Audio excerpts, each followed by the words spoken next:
Imagine this. You are in a heated discussion. Your heart races. Your mind fills with arguments, ready to be shot like arrows. You need to respond. You need to defend yourself. You need to prove that you are right. But what if I told you that the moment you feel that desperate need to react, you have already lost?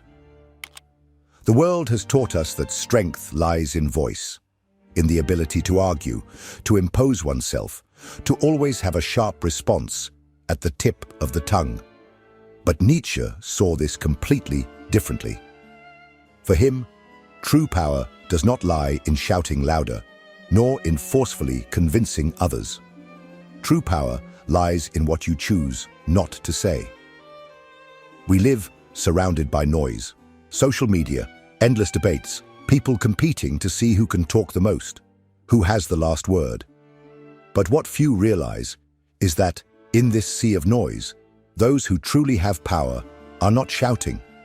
They observe, they wait, and when they decide to speak, every word weighs like a stone thrown into a calm lake. Nietzsche understood something that most ignore. The urgency to speak, to respond, to justify oneself reveals a subtle type of weakness. Those who desperately seek to be heard are, deep down, seeking validation. They are reacting, and those who react are being controlled. On the other hand, those who master silence possess a different kind of authority, one that does not need to prove anything to anyone. Think of the people who truly marked you. Were they the ones who spoke incessantly, or those whose few words struck you like a precise blow? Well-used silence generates mystery, generates respect, generates discomfort. And discomfort makes people think. So the question you need to ask yourself is, do you have control over your words, or are you a slave to the need to be heard? Do you know when to speak and when to simply let silence do the work for you? Because the truth is that sometimes silence is not just a choice, it is a challenge. A challenge that few have the strength to face. Today, we will explore how Nietzsche viewed the power of silence and how this philosophy can transform the way you position yourself in the world. If you learn this art, you will never be seen the same way again. Look around you. The world has never been so noisy. Everyone has an opinion, everyone wants to be heard, everyone believes they need to say something all the time. Social media has turned conversations into public battles, where victory is not achieved through truth, but through volume and repetition. But Nietzsche would warn us, this obsession with speaking, with responding, with shouting your position to the world, is not strength. It is disguised weakness. Stop and think. Why do people feel this almost compulsive need to express themselves at all times? The answer is simple. Deep down, they are afraid of being irrelevant, afraid of being forgotten, afraid that their silence will be interpreted as submission. So, they fill every empty space with words. Words that they often don't even fully believe, but that are spoken to avoid the terror of insignificance. But what Nietzsche understood, and what few today grasp, is that the one who masters silence will never be insignificant. On the contrary, they become an enigma. They become someone who cannot be easily categorized or predicted, and the unpredictable will always be more powerful than the obvious. The noise of the world is a trap.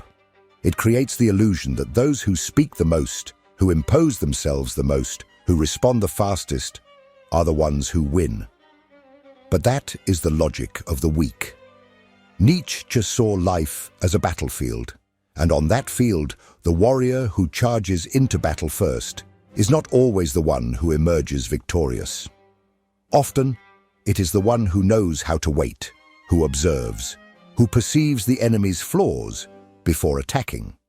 Look at the true masters of strategy, whether in philosophy, war, or business.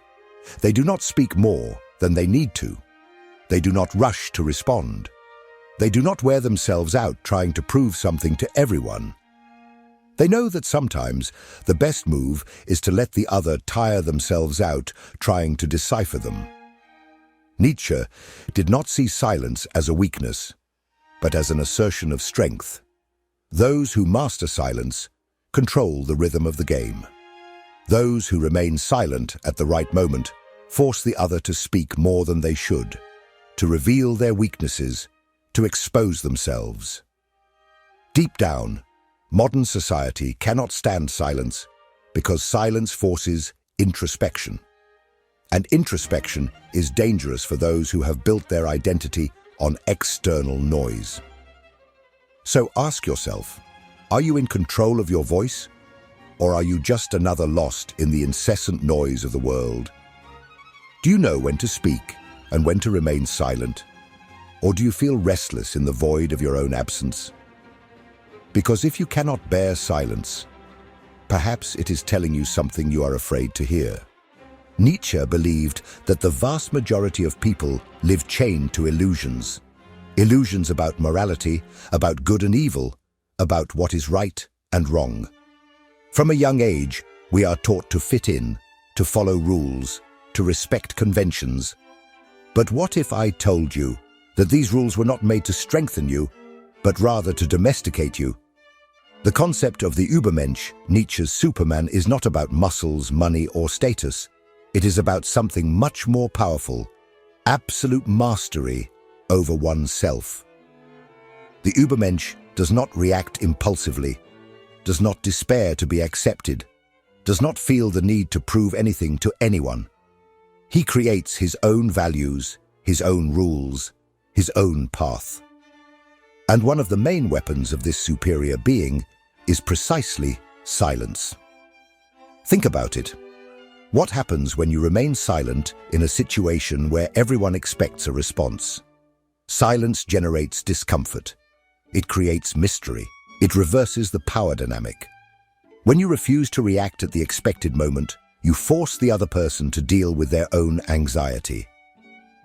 Nietzsche understood that the average human being is terrified of emptiness.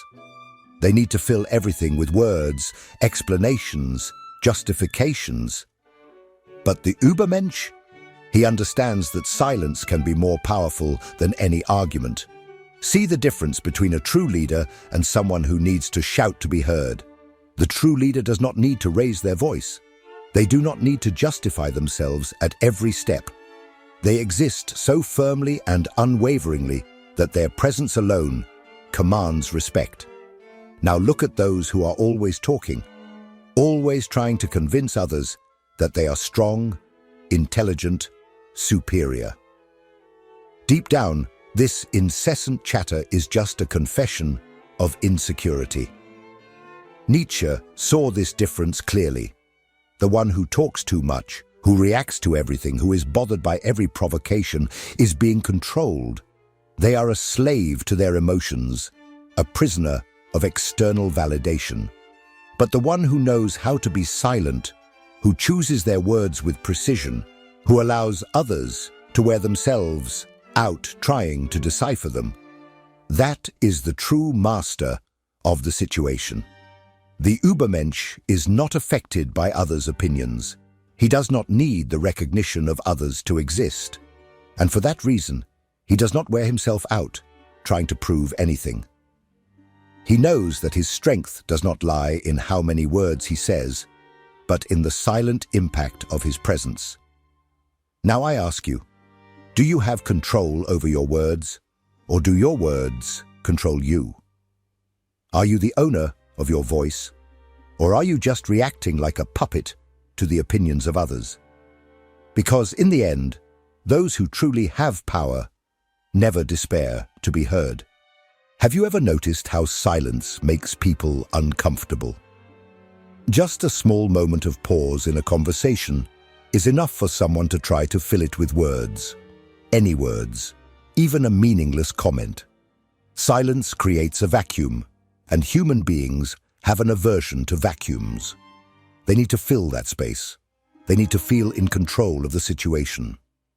But Nietzsche understood a brutal truth. Whoever controls silence controls the minds of others.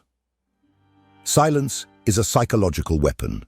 It disarms, confuses, makes the other person reveal themselves without you having to move a single muscle. When someone is waiting for a response and doesn't receive one, their brain enters a state of uncertainty, desperately trying to decipher what's happening. Are you ignoring them out of disdain? Do you know something they don't? Did they say too much and not realize it? The other person's mind becomes a labyrinth of doubts while yours remains intact. Nietzsche understood that silence can be used as a test of power. Look at the great strategists, the masters of persuasion, the leaders who have made history. They don't speak more than they need to. They make the other person wear themselves out first. They let their adversaries talk, until they reveal their weaknesses, until they get lost in their own words. Silence is like a mirror. It forces the other to confront themselves, to see their own insecurity exposed. Now think of a common confrontation, a discussion between two people. Who seems to be in control? The one who gets worked up, who pours out arguments non-stop, who tries to convince the other at any cost? Or the one who remains calm, who observes, who allows the other to wear themselves out alone? The first is reacting, letting themselves be carried away by emotion. The second is in control. When you remain silent, you put the other in a vulnerable position. They can interpret your silence in various ways: disinterest, disdain, superiority. But the only certainty they will have is this: you are not being controlled. And that in itself is enough to make them uneasy. Nietzsche saw silence as a reflection of inner strength. The one who can endure silence, who doesn't need to fill the void with unnecessary words, is someone who masters themselves. They don't need validation from others. They don't need to justify themselves. They don't need to prove anything. And that is exactly why they are seen as a threat. Now I ask you, how many times have you felt uncomfortable with silence? How many times have you tried to fill a moment of pause just to avoid embarrassment? And more importantly, how many times have you been manipulated by someone who knew the power of silence at the right moment? Because in the end, whoever controls silence controls the game. Silence is not just a weapon against others, it is a test against yourself. Because the truth is simple. Most people cannot stand silence. They talk, not because they have something important to say, but because emptiness frightens them. Nietzsche understood that to achieve true strength, you would need to face that discomfort head-on. Now, think about how many times you felt compelled to explain something, to justify yourself, to fill the silence with words that, deep down, were unnecessary. Have you noticed that when you are silent, the people around you start to fidget? They interpret your silence as arrogance, disinterest, even as an attack. This happens because we live in a society that conditions everyone to seek constant acceptance. Remaining silent means rejecting that game, and the rejection of that game is unsettling. Nietzsche saw silence as an act of rebellion. The one who remains silent in the face of noise is saying, without needing a single word, "I do not play this game. I do not need to fit in." This frightens people. They do not know how to deal with someone who does not react as expected, who does not panic to be understood, because deep down, the desire to be understood is a form of dependency. Those who need to be understood are, in a way, asking for permission to exist. But Nietzsche's Ubermensch does not ask for permission. He creates his own values, regardless of others' acceptance. And this requires a kind of courage that few possess, because enduring silence means bearing the weight of loneliness. It means accepting that often no one will understand your choice. Look at the great thinkers in history, the visionaries, the revolutionaries. They were not well received immediately. Their ideas were ridiculed, ignored, fought against. But they did not need to shout to be heard. They endured the silence of misunderstanding, the silence of rejection, and continued. Because truth does not need applause to exist. Now think about your own life. How many times have you felt the need to explain your choices, to prove you are right, to seek approval? And how many of those times did it really change anything? Or was your quest for explanation merely a reflection of your own fear of not being accepted? Nietzsche challenges us to go beyond that fear. He forces us to ask, are you speaking because you truly have something to say, or because you fear silence? Do you need to be understood, or are you strong enough to move on without that need? Because those who fear silence will never be truly free. Silence is not just an absence of words.